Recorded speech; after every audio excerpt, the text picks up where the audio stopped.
Welcome to Crown Forge audiobook. If you love epic fantasy, rising kingdoms, magic, war, and immersive storytelling, subscribe and join the journey. In a very different place and a very different time, death to the plague bearers.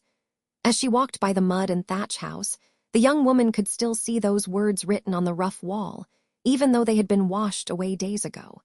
Insects buzzed in the twilight sky, and the village dog's barking made her flinch, even as she forced herself to keep walking. Her heart urged her to turn around, but she kept moving. It only wanted to save her from the pain, but she would not run away from doing the right thing. She approached the old mill tower, not yet quite a ruin. Under its shadow, a well-built young man, not much older than her, was pacing around nervously, his messy, dirty blonde hair swaying in the breeze. Hearing her approach, he turned a worried face toward her. The moment his eyes fell upon her, a broad smile came upon his face. Try as she might, Aprilia could not reflect it back. She had to be honest. "Aprilia!"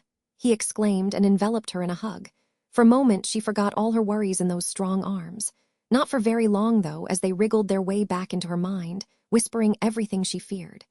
She drew large breaths to steady herself, clutching his rough hands, and forced herself to look him in the eyes. "We have to leave, Paul."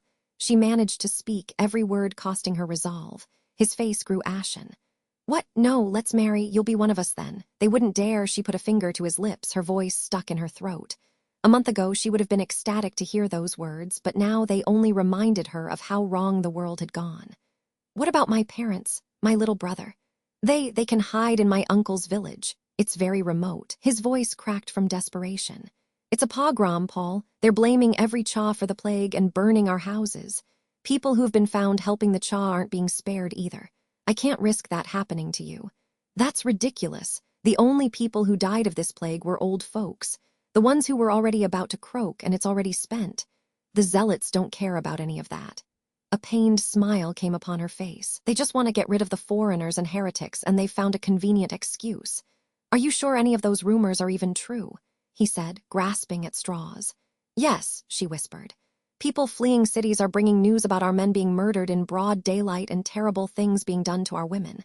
Nanoen is not safe for us anymore. We have to leave. Is there nothing we can do?" he pleaded, more to God than her. "I'm afraid not," Aprilia answered, as she gathered her courage and lunged at him. He caught her, surprised to find her lips brushing his. He met her beautiful silver-gray eyes, then her lips, trembling but insistent. The world dissolved for an instant. No worries, no threats, only the taste of tears and a hope of better life. Unfortunately, their first kiss, tender and fierce, was also to be their last. She peeled herself from him, and the night air rushed in like cold water, heavy with fear and the reminder that love meant nothing against a mob. "Where will you go?" Paul asked her, still clutching her hands. "I don't know, but our elders have formed a council. They will come up with a plan. This is goodbye, Paul. Be safe. Live a good life," she said, looking at the young man she had dreamt of building a life with one last time. "You too, Aprilia. May God keep you safe." Paul replied, his voice quivering. She turned around and quickly walked away before Paul could see the tears flowing down her face. Another meeting was being held in the same village. Less intimate, but just as important. The tightly packed room smelled of sweat and tallow smoke. Dozens of men argued at once, voices clashing like blades. Elder Hyde slammed his old cane, worn down to a smooth finish from years of use, on the wooden floor. "Enough! We have come to a decision. Our destination is this valley beyond the treacherous bog." The arguments fizzled into murmurs. "Isn't it just a drunkard's tale?" someone shouted. "No, all those claims are consistent with very old records."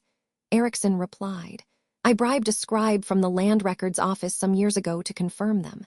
The copy he made clearly stated that there is a habitable valley beyond the bog. Then why is it empty? The bog, it's called treacherous for a reason. Reaching this valley is not going to be an easy journey, but it's either a certain death here or a chance there." Many faces paled in response, but they gradually began to nod. "Finish your preparations. I hope all of you have turned anything you cannot carry on your backs into coin," Hyde added. Another collective nod of heads. "Good. Buy plenty of grain and turn it into hardtack. Smoke as much meat as you can afford, but without raising suspicion." Elder Hyde's gaze swept the room, hard as stone. "Remember, secrecy is essential. Breathe not a word to anyone outside of our circle. Not to any of your neighbors, not any so-called friends, no one." Aprilia's mother whirled on her the moment she returned. Aprilia, where have you been? Not far away, mother. She tried to placate the frightened woman. You know these are dangerous times. It's not safe for us to be alone anymore. I know, she said, exasperated. Calm down, you're scaring Vinny. I'm not scared of anything. Her little brother chirped, wooden knight in hand. You should be, there are bad men out there. She informed him. Here, this is for you. She handed him a wooden sword. I had it made just for you. He looked at the half-sized replica in amazement. I will protect you from those bad men, he exclaimed, swinging it around. She ruffled his hair in response, and silently prayed that he would never have to use a real sword. Their mother let out a sigh. How are you so reckless and considerate at the same time? You shouldn't be saying such things to him. He's not that young, Lena. It's better to prepare him for what is coming. Their father interjected from the door of their hovel, his shoes caked with mud and face lined with fatigue. Father, how did the meeting go? Aprilia asked, her voice quivering with trepidation. We have a destination. Be ready to leave at a moment's notice. Lena, turn all of our flour into hard tack, and here, he set down a big slab of meat. Smoke this. Aprilia's mouth watered upon seeing that much meat. So much of a delicacy, all of which would be ruined by smoking, but needs must when the devil drives, and he was right behind them. We really have to leave? Her mother asked, disbelieving. Yes, he answered with eyes downcast. The devil came sooner than they had anticipated. Aprilia, Lena, pack everything now. Her father came bellowing the day after. She froze on the spot for a moment, her mind uncomprehending when the urgency on her father's face jolted her into action. What happened? She asked while packing their things up. The zealots found out about our plans. Some fool must have flapped his tongue. They're coming here. We need to go. Their small house turned into a storm of motion. Aprilia stuffed her threadbare cloak and Vinny's spare clothes into a sack, while her father checked the knots with shaking hands. She and her mother swept through their hovel one last time, checking every nook and cranny for anything valuable they might have forgotten. Let's move, their father ordered, while poor Vinny looked from one adult to another, his wooden sword clutched in hand. Within minutes, they were on the road, packs bulging with their meager belongings. They weren't the only ones. The village was a flood of chaw pouring out, mothers dragging children, men pulling carts, which creaked under the weight of the elderly and the essentials. Aprilia stole one last look at their little house, a place of mud, stone, and a roof that leaked whenever it felt like it. It wasn't much to look at, but it was home. The place where she had grown up, and now it would be lost to her forever. She looked to the left to see her childhood friend Rilke standing by the door of her house, staring at the refugees. She couldn't remember them ever not being friends. Aprilia waved to her, which caught her attention. Their eyes met, and Aprilia almost broke down. Rilke ran back inside her house. She dried the tears threatening to spill out and forced herself forward, following her family out of her village. Apri, wait! Rilke screamed as she ran up to her. Here! She pressed a small pouch in Aprilia's hand. Aprilia felt the coins inside. She pressed them back into Rilke's hands. I can't take it. Yes, you can. It's some extra money I made with my embroidery. You always said it was pretty. She tried to smile. Aprilia enveloped her in a hug. They let their tears flow. Take care of yourself, Apri, Rilke whispered. You too, Rilke, Aprilia sniffled. She squeezed her friend's hand one last time and turned around. Thus began the Chaw's exodus. As days turned to weeks, their numbers swelled, but they also became slower. While there was strength in numbers, it also made them more visible, a bigger target for the fearful and the superstitious. They had to keep moving, no matter how many feet developed blisters. Every subsequent border crossing was more difficult than the previous one. On top of that, carrying the old, the sick and supplies slowed them down even further. One day, Aprilia was massaging away the ache in her legs from walking all day long when her father approached her. Aprilia, make sure to cover your face with mud tomorrow. Why? We're getting close to the High Ridge County's border. The news of our exodus has already spread throughout the land, and vultures are coming down to take advantage. She looked at him, brows knitted but uncomprehending. I heard from some people who just joined us that.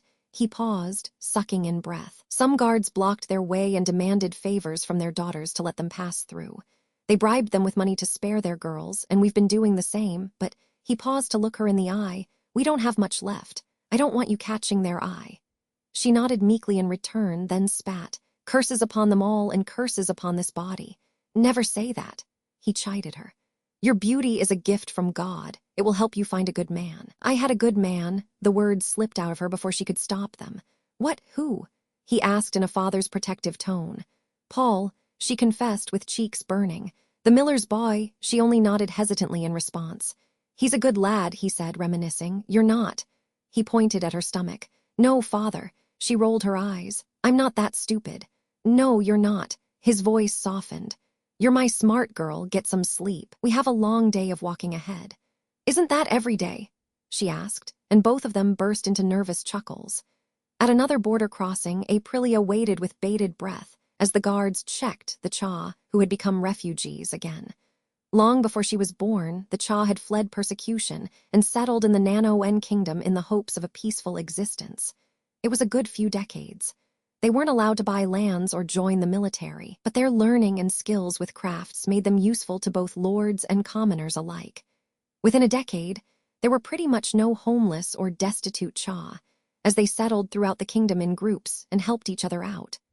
All that progress gone out the window, as the guards stole everything they had amassed over decades as bribes. She thought they would similarly pass through the Nobart County, the last obstacle between them and the treacherous bog, when they received the shock of their lives. More than 100 armed soldiers were lined up in rows at the border, as if ready for battle. The wall of pitchforks, scythes, and clubs behind them suggested far more numerous peasants lined up at their backs. Hear me, Cha scum, their apparent leader shouted. By the order of Count of Nobart, you are not welcome in his lands. Trespass, and you will be treated like the vermin you are. We will show no mercy to anyone, be they young or old. Begone, and do not curse our land with your existence any further. Aprilia was dumbstruck by that proclamation. She looked around to confirm she wasn't the only one, and found others confused as well. Sure, many Nano-Wans considered the Cha a nuisance. Some even called them parasites, and worse, but nobles didn't give two hoots about their existence, the same way they didn't care much for their own people. This count's overt animosity was something novel. What had the Cha done to earn such hatred? Did one of us sleep with his mother or something? Aprilia thought as her grief turned to anger. If they did, serves him right. The procession of almost 5,000 refugees came to a grinding halt. Aprilia was wondering what they were going to do when someone shouted from behind, "Riders!" While the others turned to look at the small party, she quickly knelt down to rub more dirt on her mud-caked face with trembling hands. She glanced sideways to see a young man with dark, wavy hair dismounting and walking toward the elders with the confidence of a noble. He was handsome, the kind of man who would have made her heart flutter, but lately, every surprise filled her only with dread. Yet her eyes did not leave him. He disappeared within the parting crowd, but she could still hear him talk. Her fear turned to confusion when she heard him say his name, Viscount Jack Nobart, the Count's son. Thank you for reading the first chapter. This is my first novel-length original work. Please let me know what you liked and what you didn't. Also follow Star and Favorite Red so you are alerted when new chapters are released. Leave a rating or review behind if you like my writing. Thanks for listening to Crown Forge audiobook.